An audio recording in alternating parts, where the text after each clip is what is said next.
উনি চিৎকার করে বলেন, অনেক জাগমা হয়েছে, এবার একটু সেকুলার গা।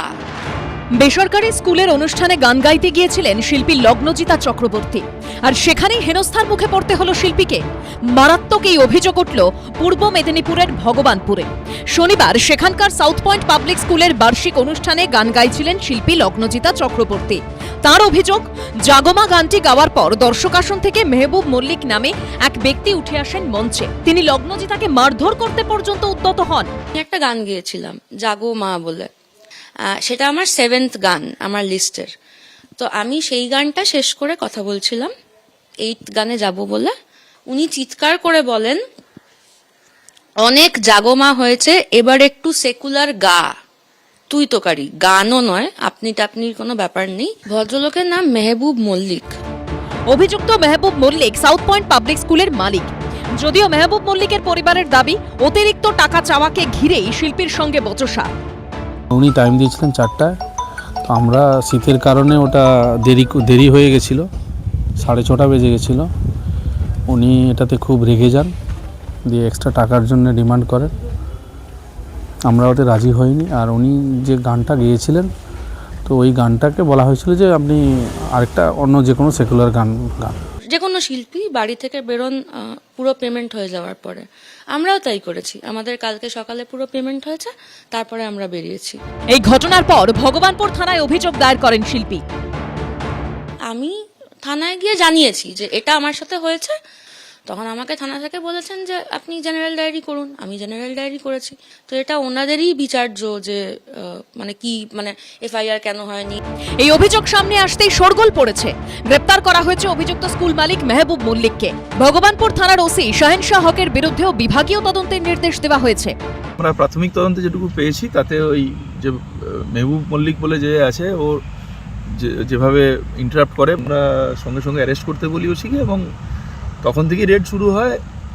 হি ওয়াজ অ্যাবসকন্ডিং। আমরা সকালে ওকে অ্যারেস্ট করেছি। এসডিপিও লেভেলের অফিসারকে দিয়ে আমরা ওসির এগেনস্টেও একটা ডিপার্টমেন্টাল এনকোয়ারি আমরা ইনিশিয়েট করেছি। এদিকে এই ঘটনা সামনে আসতেই শাসক দলের বিরুদ্ধে আক্রমণ শানিয়েছে বিরোধীরা। তৃণমূল নেতা মেহবুব মল্লিক বেসিক্যালি চুলের চোরাচালানকারী। চীনে জেল খেটেছেন 5-7 দিন। গতকাল রাত্রে মঞ্চে উঠে লগ্নজিতা চক্রবর্তীকে এই গান বন্ধ করতে বলেন কেন, এবং তারপর তাকে মারধর করার চেষ্টা করা হয়, অ্যাসল্ট করবার চেষ্টা করা হয়, তাকে আঘাত করবার চেষ্টা করা হয়। আর বাংলা কত অন্যায়, অত্যাচার, অপমান সহ্য করবে আমার জানা নাই। একটা মহিলা শিল্পী, তাকেও আজকে হেনস্থা হতে হচ্ছে, অপদস্থ হতে হচ্ছে তৃণমূলের নেতার খামখেয়ালি ইচ্ছা অনিচ্ছার কারণে। যদিও তৃণমূলের দাবি, অভিযুক্তের সঙ্গে তাদের দলের যোগ নেই। আমাদের দলের সঙ্গে যুক্ত নয়। উনি প্রাইভেট স্কুলের মালিক, উনি ব্যবসা করেন। কমপ্লেন হয়েছে থানায়, থানার অফিসাররা, থানার পুলিশেরা তদন্ত করছেন, অ্যারেস্ট করেছেন। নিশ্চিত পুলিশ তার আইনত ব্যবস্থা নেবেন। সব মিলিয়ে এই ঘটনাকে ঘিরে বিতর্ক তুঙ্গে উঠেছে। অরিত্রিক ভট্টাচার্য, ঋত্বিক প্রধান ও বিটন চক্রবর্তীর রিপোর্ট, এবিপি আনন্দ। দেখুন, অভিযুক্ত স্কুল মালিককে তো গ্রেপ্তার করেছে ভগবানপুর থানার পুলিশ, কিন্তু দেখুন সেই ওসিকে আবার ওসির বিরুদ্ধে আবার বিভাগীয় তদন্তের নির্দেশও দিয়েছে ভারপ্রাপ্ত পুলিশ সুপার। আমার এখান থেকে রাহুলদার কাছে প্রশ্ন। রাহুলদা, প্রথম প্রশ্ন তো এটাই যে একজন শিল্পীকে এভাবে কেন হেনস্থা করা হবে? তিনি তো অনুষ্ঠান করতে গিয়েছিলেন, তিনি তো গান গাইতে গিয়েছিলেন। তিনি কি গান গাইবেন সেটা ঠিক করে দেবে অন্য কেউ? না, আমি তোমার সাথে একদম একমত। লগ্নজিতা চক্রবর্তী গান গাইতে গেছেন এবং সেখানে দাঁড়িয়ে কেন এটা হয়েছে, কারা করেছে, নেপথ্যে কী কারণ আছে, এর একদম পূর্ণাঙ্গ তদন্ত হওয়া উচিত। এটা হওয়া কাম্য নয়, এটা আমি সমর্থন করি না। কিন্তু যেটা অর্ধসত্য বা পূর্ণ সত্য, সেটা হচ্ছে যারা গেছেন, যাদের নাম করে কেউ বিজেপি নেতারা ওখানে অলরেডি প্রেস করতে আরম্ভ করেছেন যে তৃণমূল কংগ্রেসের পেছনে দায়ী বা তৃণমূল কংগ্রেসের পেছনে জড়িয়ে। যে মেহবুব মল্লিকের কথা তুমি বলছো, সে একটি প্রাইভেট স্কুলের মালিক, এবং এই প্রাইভেট স্কুলের দ্বারাই ওই প্রোগ্রামটি অর্গানাইজ করা হয়েছে, এবং সেখানে দাঁড়িয়ে কোনো ব্যক্তিগত জায়গায় দাঁড়িয়ে ব্যক্তিগত প্রোগ্রাম অর্গানাইজ করা হয়েছে এবং প্রাইভেট স্কুলের মালিক সেটা করেছে। তার সাথে তৃণমূল কংগ্রেসের কী সম্পর্ক থাকতে পারে? আজকে দাঁড়িয়ে অনেক ঘটনাপঞ্জি পশ্চিমবঙ্গে হতে পারে, কিন্তু সব কিছু তৃণমূল কংগ্রেসকে যোগ করে দেওয়া হয়, এটাই নোংরা পলিটিক্স। এই পলিটিক্সটাই মিথ্যে পলিটিক্স, এটাই সাজানো। এবং এর সাথে আমি বলছি লগ্নজিতার যে ঘটনা ঘটে কোনো সম্পর্ক নেই। আমরা চাই পূর্ণ তদন্ত হোক, আমরা চাই দোষী সাজা পাক, এবং সবচেয়ে বড় কথা প্রশাসন ব্যবস্থা নিয়েছে যে ওসি ছিল তার একদম বিরুদ্ধে রাহুল দা, বিভাগীয় তদন্ত প্রশাসন হচ্ছে একদম এবং এইটা arrest তাহলে হয়ে একটা গেল কোথাও তৃণমূল গাফিলতি ছিল। কি তার মানে তো এই নয়। তো মানে তা না হলে তো প্রশাসন যে এই যে বলছেন ব্যবস্থা নিয়েছে ওসির বিরুদ্ধে বিভাগীয় তদন্তের নির্দেশ, মানে সেটা কেন একটা যেটা গাফিলতি হয়েছে কোথাও ছিল তো? নিশ্চয়ই কারণ ছিল, যদি প্রশাসন কারণ বুঝে থাকে প্রশাসন সেখানে দাঁড়িয়ে কোনো রং দল এসব কিচ্ছু দেখবে না, কিন্তু সেটাই পশ্চিমবঙ্গ সরকারের কাম্য, এটাই আমি চাই। কিন্তু যেটা হচ্ছে সেটা হচ্ছে তৃণমূল কংগ্রেসকে এখানে যোগ করে দিয়ে অ্যাড করে দিয়ে যে মিথ্যাটা অবতারণা করা হচ্ছে, এটা কিন্তু আমি সম্পূর্ণ বিরোধ করছি। কারণ তৃণমূলের সাথে এর কোনো সম্পর্ক নেই। যে লোকটির কথা বলছো তার সাথে দূর দূরান্ত তৃণমূলের যোগাযোগ নেই। কাছে যাব বিমল দা, গানের আবার সেকুলারিজম হয় নাকি? গানের কোনো ধর্ম হয় নাকি? গান তো সবার জন্য। আমাকে একটু বলতে দেবে, কারণ এর আগে বাংলাদেশ নিয়ে রাহুল ভুল বলেছিল, তুমি আমাকে ডিফেন্ড করতে দাও। আমরা কথা বলবে না, আমি বলবো উত্তর দেবো, আমি উত্তর দেবো, তারপর তুমি কথা বলবে। এর মধ্যে একটা অন্য জায়গা রয়েছে, তো সেটা হচ্ছে শিল্পীর স্বাধীনতা, মহিলাদের নিরাপত্তা একটা দিক, অন্য দিকটা আমার কাছে অত্যন্ত গুরুত্বপূর্ণ নারী স্বাধীনতার এবং নারী নিরাপত্তার মতোই। যেভাবে এই শাসক দলের প্রত্যক্ষ মদতে এই ধরনের জেহাদি মানসিকতা সঙ্গীত জগতে ঢুকে পড়ছে, একদম এটা বাংলাদেশি মানসিকতার মতো। বাংলাদেশে ভাঙা হচ্ছে ছায়ানট এই মানসিকতা দিয়েই। এখানে একজন মহিলাকে উঠে বলা হচ্ছে যে জাগমা গান গাইবে না, সেকুলার গান গাও, এটা জেহাদি মানসিকতা। এবং ওই লোকটা তৃণমূল করে, আমি বলছি দায়িত্ব নিয়ে বলছি। আমি আস্তে আস্তে আস্তে আপনি মিথ্যা কথা বলবেন না। আপনি যে দলটা করেন তারা মিথ্যাবাদী এবং সমর্থনটাও করতে পারে। আপনি চুপ করে থাকুন। প্রশাসন আমি সঙ্গে ব্যবস্থা হয়েছে, এটা মণিপুর নয়। রাহুল দা একটু বিমলদাকে বলতে দিন, তারপর আসবো আপনার। আপনি একটা ক্রিমিনাল দলে আছেন, আরে ভাই আপনারাও তো আছেন, হাতরস করেছেন। ব্যক্তিগত আক্রমণ নয়, আমরা ঘটনা নিয়ে রাহুল দা একটু বলতে দিন, রাহুল দা একটু বলতে দিন বিমলদাকে। আপনি মুর্শিদাবাদে হিন্দুদের বাঁচাতে পারবেন না। রাহুল দা প্লিজ, আপনাকে থামালাম। রাহুল দা থামালাম। যেখানে মুর্শিদাবাদে হিন্দুরা আরে যেদিন ক্ষমতা থেকে যাবে ঘর থেকে বেরোতে পারবেন না, তো যে পাপগুলো করছেন সেই পাপ করছেন। আরে বড় বড় দল এটা অসভ্য সেই দলের প্রতিনিধিত্ব করতে এসেছেন আপনি, এবং তারপরে মিথ্যা কথা বলছেন। দুজনকেই থামালাম, বিমল দা রাহুল দা দুজনকেই থামালাম। দেখুন যে ঘটনা ঘটেছে, যে অভিযোগ সামনে আসছে, যে অপর শিল্পী, মানে তা নিয়ে নিন্দার সত্যি কোনো ভাষা নেই, কিন্তু অপর শিল্পী বাদশা মৈত্র তিনি কি বলেছেন এই ঘটনা প্রসঙ্গে শোনাবো আপনাদের, তারপর আসছে আলোচনা। শুনুন। নজরুল ইসলাম যে গানগুলো লিখেছিলেন, যে অপূর্ব সব শ্যামাসঙ্গীত লিখেছেন, তাহলে সেই গানগুলো কি সবার শোনা উচিত নয়, জাতি ধর্ম নির্বিশেষে? বা আমাদের ক্লাসিক্যাল সিঙ্গাররা বারে গোলাম আলী খান সাহেব, রশিদ খান যেসব গান গাইতেন রাধাকৃষ্ণকে নিয়ে, অপূর্ব সব গান, সেগুলি কি সবার শোনার কথা নয়? একজন শিল্পীর সঙ্গে এই ব্যবহার করার পেছনে আমার ধারণা এটা একটা অত্যন্ত নিম্ন রুচির পরিচয়, এবং প্রশাসন খুব দ্রুত, মানে সে কি দল কি ধর্ম কোনো কিছু না দেখে দ্রুত কঠোর হাতের ব্যবস্থা নেওয়া উচিত।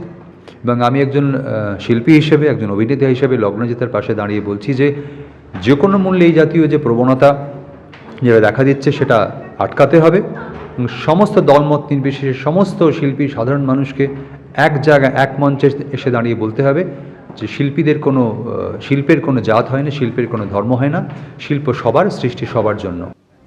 আমি এখান থেকে সলিলদার কাছে যাবো। সলিলদা, রাহুল দা বলছিলেন যে পূর্ণাঙ্গ তদন্ত হোক, আমরাও চাই পূর্ণাঙ্গ তদন্ত হোক, কিন্তু দেখুন মানে এখানে অভিযুক্তকে গ্রেপ্তার করা হয়েছে, কিন্তু আবার সেই ওসির বিরুদ্ধে বিভাগীয় তদন্তের নির্দেশ দেওয়া হয়েছে, অর্থাৎ কোথাও একটা গাফিলতি ছিল। না না, কোথাও একটা গাফিলতি তো পরিষ্কার বলাই আছে, তো বলেই দিয়েছে তো। লগ্নজিতা চক্রবর্তী যদি তুমি বাইকটা দেখাও, উনি প্রথমে যেটা বলেছিলেন যে ওনাকে সাজেস্টিভ কোশ্চেন করা হয়েছিল, আপনি জেনারেল ডায়েরি করবেন? What is general diary about? General diary মানে হচ্ছে অধর্তব্য অপরাধ, আর এফআইআর হয় ধর্তব্য অপরাধে। এটা কি ধর্তব্য অপরাধ? এটা তো outrage of female modesty, outrage of religious feelings, একটা কমিউনাল ওভারটোন সৃষ্টি করার, এটা কগনিজেবল অফেন্স, ধর্তব্য অপরাধ, 4 বছর 3 বছর 4 বছর সাজা হওয়ার কথা। আর বিভাগীয় তদন্ত তো departmental proceedings. Why that officer was not placed under suspension followed by departmental proceedings? Why he has not yet been close to the police line? কেন ওই দায়িত্বে এখনো সে থাকবে? একটা মহিলার সঙ্গে কুরুচিকর কথা ইন এ ক্লোজ ডিস্টেন্স, যেটা লগ্নজিতা চক্রবর্তীর কাছে, এটা একটা শিক্ষিতা মহিলা, যে বসন্ত এসে গেছে বলে চতুষ্কোণ বইয়ের যে প্লেব্যাক সিঙ্গার, যে বসন্ত এসে গেছে বলে যে খ্যাতি অর্জন শুরু করেছিল, কন্টিনিউয়াসলি আর আনএবেটেডলি সে করে যাচ্ছে, আনইন্টারাপ্টেডলি শেখাতে অর্জন করেছে। সবার ওপরে উনি একজন মহিলা, তার সঙ্গে এত ক্লোজ ডিস্টেন্সে এরকম কাছাকাছি গিয়ে, that speaks of his intention, criminal intent. Okay এখনই 7 দিনের পুলিশ কাস্টডিতে নেবে এবং তারপরে আরো 7 দিন নেবে। সলিলদা, মানে ডিস্টেন্সের কথা বলছিলেন লগ্নজিতা, যে তার কতটা সামনে চলে এসেছিলেন ওই ব্যক্তি, মানে যে কোনো রকম ঘটনা ঘটতে পারতো তো সলিলদা। আমি আসবো সলিলদা বলছিলেন, সলিলদার কাছে যাবো, তারপর সবার কাছে আসবো। সলিলদা, মানে যেটা আপনিও বলছিলেন যে যে ডিস্টেন্সে লগ্নজিতার কাছে চলে এসেছিলেন ওই ব্যক্তি, মানে সেখানে তো যে কোনো রকম ঘটনা ঘটে যেত। যে কোনো রকম ঘটনা ঘটতে বাকি কি আছে, সেটাই তো আমাদের আইনের ধারা, within the purview of law. Intent, criminal intent, এটাকে আইনের ভাষা বলে মেন্স রিয়া, যে ক্রিমিনাল ইন্টেন্টটা প্রকাশ পায়। আমি চাইছি ফুল টার্ম পুলিশ কাস্টডি হবে, ফুল টার্ম পুলিশ কাস্টডি হবে। অ্যারেস্ট করেছে কখন? এবং তার শাসক দলের সঙ্গে শাসক দলের সঙ্গে প্রত্যক্ষ যোগাযোগ কঠিন ভাবে আছে, যাতে অত লোকের মাঝখানে অত লোকের মাঝখানে হিন্দু বিরোধী সেই অত লোকের মাঝখানে তার এত দুঃসাহস হলো।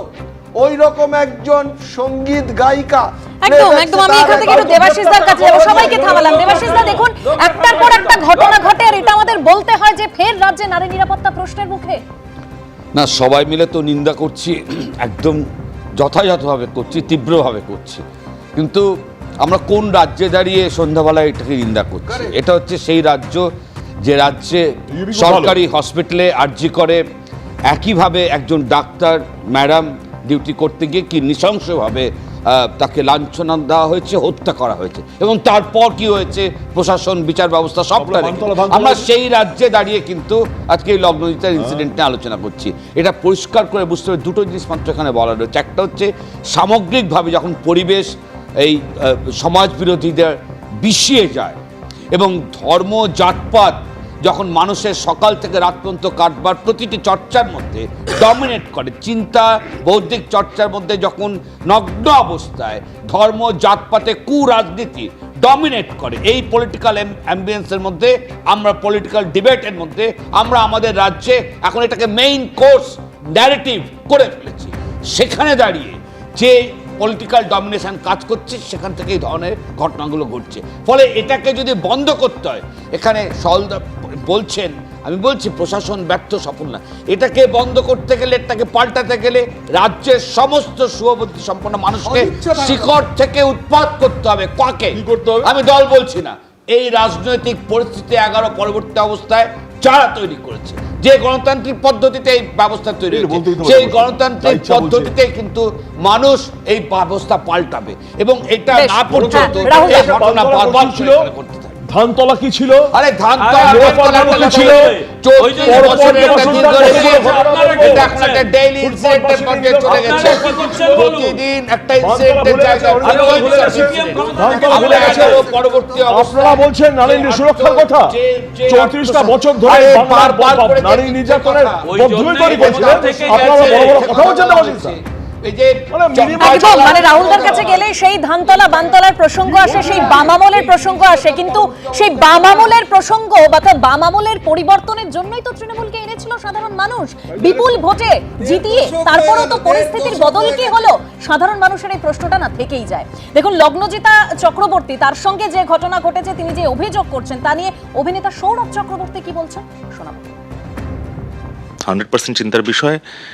কে কি গাইবে, কে কি ভাববে, কে কি বলবে, কে কিভাবে কথা বলবে, এই সব কিছুর ওপর যদি এক এক করে ফতোয়া জারি হতে থাকে বা বিভিন্ন নির্দেশ জারি হতে থাকে, তাহলে সেটা খুব ভয়ঙ্কর। আমরা তো এরকম সমাজ ব্যবস্থা থেকে বেরোতেই চেয়েছিলাম যে কোনো ফতোয়া থাকবে না। মানুষের মধ্যে থেকে টলারেন্স লেভেল কমছে, দিনকে দিন কমছে। এটা বাড়তে থাকলে আরও ভয়ের দিকে যাবে। কিন্তু একজন শিল্পী তিনি কি গান গাইবেন, তিনি কি গান নির্বাচন করবেন, সেটা তো তার স্বাধীনতা। মানে একজন হাস্যকৌতুক অভিনেতা তিনি কি, বা স্ট্যান্ড আপ কমেডিয়ান তিনি কি সাবজেক্ট নিয়ে বলবেন, সেটা তার ডিসাইড করার বিষয়। অন্য কেউ যদি বলে দেয় আমি কি বলবো না, বা এটা তো আমার বলা উচিত হবে না, তো এই ধরনের খাপ পঞ্চায়েত যত দূরে যাক বা যত কম হবে ততই ভালো, ততই মঙ্গল আমাদের জন্য। এবিপি আনন্দ এগিয়ে থাকে, এগিয়ে রাখে।